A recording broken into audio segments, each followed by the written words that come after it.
पहली कहानी शुरू होती है और हम देखते हैं कि बर्ट और उसकी वाइफ नोरा अपने घर पर अपने दोस्तों के लिए एक गेम नाइट रखती है। सभी वहाँ पर गेम्स खेलकर और डांस करके पार्टी को एंजॉय कर रहे थे। तभी वहाँ पर बर्ट के दोस्त ये कह रहे थे कि that's what she said. Bert को समझ नहीं आ रहा था कि ये शी कौन है और वो इसके बारे में अपने दोस्तों से पूछ रहा था, लेकिन उसके दोस्त तो उल्टा उसी की बात से शॉक्ड थे कि बर्ट को शी कौन है ये नहीं पता। अब पार्टी खत्म होने तक बर्ट शी कौन है इस बात से कंफ्यूज था और रात को वो इंटरनेट पर भी शी को सर्च करता है, लेकिन उसे वहाँ पर भी कुछ जानकारी नहीं मिलती है। अब अगले दिन मॉर्निंग वॉक करते टाइम शी कौन है ये बात सोच सोच कर बर्ट रास्ते की हर लड़की को घूर घूर कर देख रहा था और ये शी कौन है इस बारे में सोचकर बर्ट ने अपनी हालत बहुत खराब कर ली थी। नोरा आकर देखती है तो घर का पूरा सामान बिखरा हुआ था और जब नोरा कहती है कि दैट्स व्हाट शी सेड और इसे सुनकर बर्ट गुस्सा होकर नोरा पर चिल्लाने लगता है, यहाँ तक कि वो नोरा के हाथ बेसिन के होल के अंदर डालने वाला था। लेकिन तभी डोर पर उनके फ्रेंड्स पार्टी के लिए आते हैं, जिनको देखकर बर्ट रुक जाता है। पार्टी में सभी तो एंजॉय कर रहे थे, लेकिन बर्ट बहुत अजीब तरीके से बिहेव कर रहा था। बर्ट उठकर एक लड़की का मास्क पहनकर लड़की बन जाता है और सभी दोस्त और नोरा बर्ट के इस बिहेवियर से हैरान थे और इसके बाद में नोरा 911 पर कॉल कर देती है। कुछ ही देर में पुलिस और हॉस्पिटल के लोग बर्ट को बांधकर एम्बुलेंस से हॉस्पिटल में ले जा रहे थे और एम्बुलेंस के अंदर हॉस्पिटल के 2 स्टाफ बोलते हैं दैट्स व्हाट शी सेड, जिसे सुनकर बर्ट का दिमागी संतुलन पूरी तरीके से बिगड़ जाता है और वो जोर से चिल्लाता है। और पहली कहानी यहीं पर एंड होती है। दूसरी कहानी शुरू होती है एडना से, जो कि अपनी लाइफ में बहुत अकेली थी और उसको हमेशा से ही ये चाहत थी कि उसके पास भी कोई बॉयफ्रेंड हो जो कि उसके साथ में हर समय रहे। एडना के सभी दोस्तों के भी बॉयफ्रेंड थे और एडना के दोस्त लूसी और एलिस जब भी उसे मिलती थी तो वे अपने अपने बॉयफ्रेंड्स के बारे में ही बातें किया करती थी, जिस वजह से एडना को और भी ज्यादा अकेला महसूस होता है। अब एक दिन थक हार कर अकेलेपन में एडना ब्रिज से कूदकर अपनी जान देने जाती है। तभी उसे किनारे में कुछ दिखता है। एडना उस चीज के पास जाती है और उस बैग को पानी से बाहर निकालती है। बैग खोलने पर वो देखती है कि उसके अंदर एक मर्द की डेड बॉडी है, जिसे देखकर एडना मुस्कुरा देती है। एडना उस लाश को अपने घर में लेकर आती है और उस लाश को रिकी नाम देती है। उस लाश के साथ में वो बिल्कुल एक बॉयफ्रेंड की तरह बिहेव करती है और वो उस लाश के साथ में खाना खाना, टीवी देखना, डांस करना, रोमांस करना, यहाँ तक कि वो उसके साथ में बातें भी क्या करती थी। एडना ने उस लाश को अपना आइडियल मैन मान लिया था। उसे ऐसा ही बॉयफ्रेंड चाहिए था जो कि ज्यादा बातें ना करे और बस उसी की सुने। उसको वैसा ही बॉयफ्रेंड मिला। एडना के लिए वो लाश भले ही जिंदा नहीं हो, लेकिन एडना अपने अकेलेपन को दूर रखने के लिए उसे जिंदा रख रही थी। फिर अगले दिन एडना उसी लाश को लेकर अपने दोस्तों से मिलने के लिए रेस्टोरेंट में जाती है। लूसी और एलिस को एडना बताती है कि वो लाश ही उसका बॉयफ्रेंड है और उस लाश को देखकर लूसी और एलिस बहुत ही ज्यादा अनकंफर्टेबल फील कर रहे थे।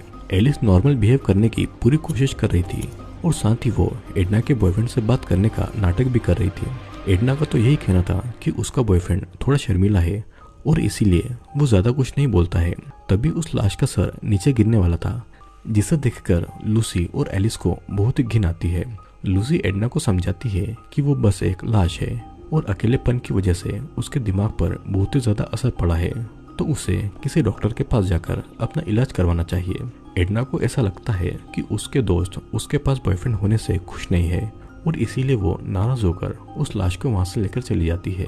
अब रात को एडना उस लाश के साथ में बातें कर रही थी कि उनको अगले दिन बीच पर जाना चाहिए, लेकिन बाद में एडना बीच पर जाने का प्लान कैंसिल कर देती है। रात को एडना को एक आइडिया आता है और वो उस लाश को लेकर हॉस्पिटल जाती है।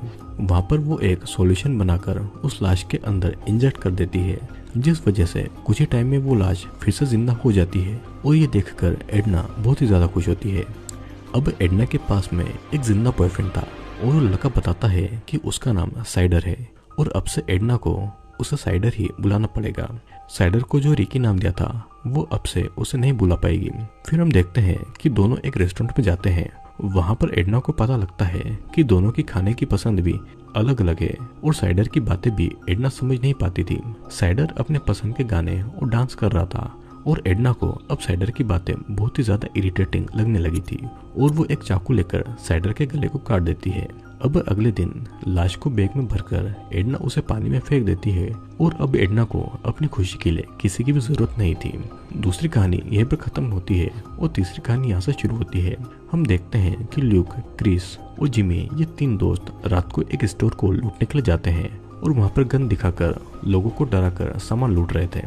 फिर कहानी 1 महीने पहले आती है जहाँ पर तीनों एक रेस्टोरेंट में खाना खा रहे थे। वहाँ पर एक लड़की थी जो कि क्रिस को पसंद आ गई थी, लेकिन वो अपने दोस्तों के कहने पर भी उससे बातें नहीं कर पाता है क्योंकि बचपन में उसके साथ में एक हादसा हुआ था। इसी बात को ध्यान में रखते हुए रात को क्रिस के फ्रेंड्स उसे डराने लगते हैं, लेकिन उससे क्रिस नहीं डरता है। अब प्रेजेंट टाइम में क्रिस इस लूट से डर रहा था और उसके फ्रेंड्स एक के बाद एक कस्टमर को मार रहे थे। क्रिस उनको ये सब करने से मना कर रहा था और तभी वहाँ पर पुलिस आती है। वो सभी वहीं पर छुप जाते हैं और ये सब ल्यूक और जिमी ने क्रिस के डर का सामना करने के लिए किया था। पुलिस ने तब तक उन पर गोलियां चलाना शुरू कर दी थी और ल्यूक और जिमी भी पुलिस पर गोली चलाते हैं, जिसमें ल्यूक जख्मी हो जाता है और तीसरी कहानी यहीं पर एंड होती है। चौथी कहानी शुरू होती है जहाँ पर हम देखते हैं कि किसी और जगह पर एक डिलीवरी मैन विकी को उसी के स्टोर के बाहर एक पार्सल दिखता है। वहाँ पर जो एड्रेस था उसी पर विकी उस पार्सल को उस एड्रेस तक ले जाता है। वो देखता है कि वो एक अजीब तरीके का घर था जहाँ पर विकी अंदर घुसकर रिसीवर का साइन लेने के लिए जाता है। वहाँ एक बूढ़ा आदमी था जो कि एक टाइमर के सामने बैठा हुआ था। वो टाइमर 100 पर रुक जाएगा और विकी को देखकर वो बूढ़ा आदमी बहुत खुश होता है। उसके मुताबिक वो भी विकी है जो कि फ्यूचर से आया है और उनके टाइम को एक साथ मिलने के लिए उनको एक दूसरे के डीएनए को मिलाना पड़ेगा। डीएनए के लिए वो बाल नहीं लेना चाहता था, उसके साथ में सेक्सुअल रिलेशनशिप बनाकर वैसे डीएनए लेना था, नहीं तो एक एस्ट्रॉइड उनकी धरती पर गिरकर उनको तबाह कर देगा। विकी उसकी बातों पर यकीन नहीं करता है, पर उस बूढ़े आदमी के हाथ पर वैसा ही निशान था जैसा कि विकी के हाथ में था।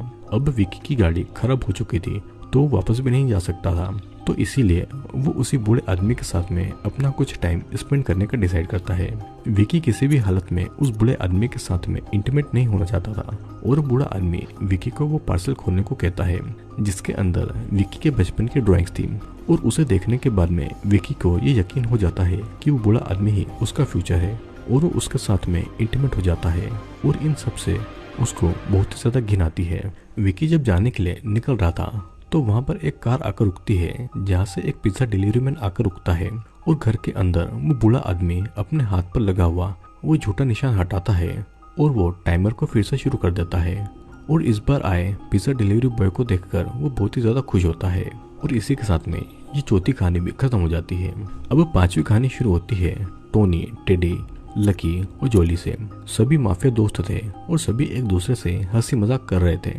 तभी टेडी मजाक में कहता है कि उसे टोनी की माँ पसंद है, जिसे सुनकर सभी अजीब फील करते हैं। टोनी भी टेडी से पूछता है कि क्या वो उसकी माँ के साथ में इंटीमेट होना चाहता है और ये सुनकर टेडी कुछ नहीं कहता है। टेडी की बोलती बंद देखकर टोनी उस पर हंसता है और वहाँ से निकलता है, लेकिन बाहर आते ही टोनी के एक्सप्रेशन बदल गए थे और तभी वे सब टोनी के पास आकर उसे मारकर कार के अंदर डाल देते हैं और उसी के घर उसे लेकर आते हैं। टोनी के घर पर उसके बीमार फादर थे जो कि खुद से चल भी नहीं पाते थे और तभी वहाँ पर टोनी की माँ आती है जो कि टेडी, लकी और जोली का वेलकम करती है। टोनी अपनी माँ से कहता है कि टेडी उसके साथ में इंटीमेट होना चाहता है और ये सुनकर टेडी वहाँ से जाना चाहता था, लेकिन लूसी और जोली उसे रोक लेते हैं। टोनी की माँ टेडी को अपने रूम में अपने पास में बुलाती है और टेडी भी उनके पास में जाता है और टोनी की माँ के साथ में वो इंटीमेट होता है और बाकी सभी के साथ में टोनी के फादर भी उनको इंटीमेट होता हुआ देख रहे थे और उनके मुंह से बस एक ही वर्ड निकलता है, मामा। ये कहानी भी यहीं पे खत्म होती है और अगली कहानी शुरू होती है जिसमें सैम और एशली अपनी ब्लाइंड डेट पर जाते हैं। दोनों की डेट अभी तक ठीक ही जा रही थी और खाने के बाद में एशली सैम को एक पाउडर देती है और बिना कुछ सोचे समझे सैम उस पाउडर को ड्रग की तरह सूंघ लेता है और तब जाकर एशली उसे बताती है कि वो पाउडर असल में उसके मरे हुए पिता की राख है। ये सुनकर सैम कुछ रिएक्ट नहीं करता है और वो अपनी डेट को कंटिन्यू करता है, लेकिन फिर भी अब सैम को यकीन हो गया था कि ये लड़की अच्छी लड़की नहीं है और वो एक पागल है और इसीलिए सैम वहाँ से बहाना बनाकर चला जाता है। अब अगले दिन सैम का बिहेवियर काफी चेंज हो चुका था और यहाँ तक कि उसके बाल भी अब झड़ रहे थे और उसकी आंखें भी अब काली पड़ गई थी। अब उसी टाइम एक टीनेजर भी सैम को चिढ़ाकर कार में चला जाता है और सैम उस टीनेजर का पीछा करता है। एक जगह पर वो कार रुकती है और तब वो टीनेजर कार से बाहर आते हैं और सेम का मजाक बनाकर उसका वीडियो बनाने लगते हैं। सेम कार से बाहर आता है लेकिन वो खुद के पैर पर खड़ा भी नहीं हो पा रहा था, जिस वजह से वो सेम की और भी ज्यादा हंसी उड़ाते हैं। सेम फौरन एशली के घर पर जाता है और उसे पता था कि एशली की वजह से ही उसके साथ में कुछ बहुत बुरा हुआ है।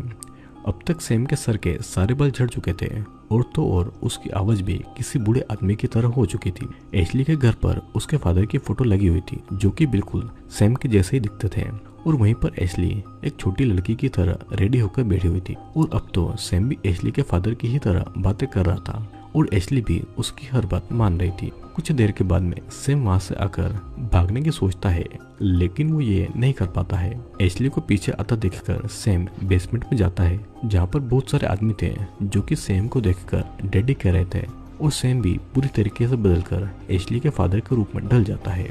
और इसी के साथ में ये पूरी मूवी यहाँ पर एंड होती है। दोस्तों इन 6 कहानियों में कोई ना कोई सीख छुपी हुई है। पहली कहानी हमको बताती है कि किसी की भी बातों पर ज्यादा ध्यान नहीं देना चाहिए, नहीं तो वो हमारी लाइफ पर बहुत बुरा असर डाल सकती है। अगर बर्ट शी कौन है ये दूसरों की बातों पर इतना ध्यान नहीं देता तो उसकी लाइफ नॉर्मली चलती रहती। दूसरी कहानी एडना भी लास्ट में समझ ही गई थी कि खुद को खुशी देने के लिए उसे किसी की जरूरत नहीं है। एडना अपनी लाइफ में इतनी ज्यादा अकेली थी कि लोग उसके इस अकेलेपन का इतना ज्यादा मजाक बनाते थे कि वो एक लाश को अपना बॉयफ्रेंड बनाने के लिए भी मजबूर हो गई थी, जिसका उसे कोई भी होश नहीं था। तीसरी कहानी में हमने देखा कि दोस्ती इम्पोर्टेंट होती है और किसी दोस्त का डर निकालने के लिए या उसका भला करने के लिए कुछ बहुत ही गलत कदम उठाना अच्छी बात नहीं है। क्रिस का डर निकालने के लिए ल्यूक और जिमी ने किसी स्टोर को लूटना और मारना पीटना शुरू किया जो कि बहुत ही गलत है, जिस वजह से ल्यूक की जान पुलिस के हाथों चली गई। चौथी कहानी में हमने देखा कि झूठी मुसीबतों का बहाना बनाकर कोई भी किसी का फायदा उठा सकता है, लेकिन ये हमारे ऊपर है कि हम अपना दिमाग ऐसी बातों पर कितना यूज करते हैं। वो बूढ़ा आदमी झूठी कहानियां सुनाकर वहां पर आए किसी भी लड़के के साथ में इंटीमेट होता था और वे सभी भी उसकी बातों में फंस जाते थे। पांचवी कहानी में हमने देखा कि मजाक मस्ती भी टाइम और लोगों को देखकर करनी चाहिए, नहीं तो वही मजाक एक दिन हमारी लाइफ को मजाक बना सकता है। टेडी ने मजाक में बोल तो दिया था कि वो टोनी की माँ के साथ में इंटीमेट होना चाहता है और वो इंटीमेट हो भी गया, लेकिन टोनी के फादर के बिहेवियर से हम जान पाते हैं कि इंटीमेट होने के बाद टेडी के लिए एक बड़ी मुसीबत वेट कर रही थी। छठी और आखिरी कहानी में हमने देखा कि किसी अनजान की दी हुई किसी भी चीज को नहीं खाना चाहिए। मस्ती मस्ती में सेम वो पाउडर खा तो गया, लेकिन उस पाउडर को खिलाकर एशली ने सेम के अंदर एशली ने अपने मरे हुए पिता को फिर से जिंदा कर दिया।